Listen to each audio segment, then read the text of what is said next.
11-2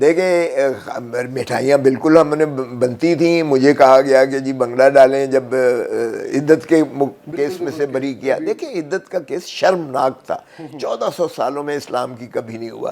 52% ہماری مستورات کی آبادی ہے، دنیا ساری کی عورتیں. یار یہ کہنا کہ پیریڈز کا سائیکل بتاؤ اور یہ مطلب اٹ از سو ہاریفائنگ. مجھے تو کہنا بھی شرم آتی ہے. ہم اپنے بچیوں والے بیوی ہیں، مائیں ہیں، بہنیں ہیں، ان کو اس طرح کی شرمناک وہ کیس تھا. اب صنم پر یار دیکھو کہ کوئٹہ اس کو لے جا رہے ہیں، کوئٹے کیا یعنی 7 سال سے بیچاری وہ اندر ہے، بچی ہے. وہ شرم آنی چاہیے اس طرح سے. ہم 1971 کا سانحے کو تو ابھی بھولے نہیں ہیں. 1971 کا شاخسانہ اتنا شرمناک ہے. لین جی، سردار لطیف کھوسہ صاحب ہمارے ساتھ موجود تھے، آپ نے ان کی گفتگو ملاحظہ کی. مزید اپڈیٹس کے لیے ہمارے ساتھ رہیے. اللہ نگہبان.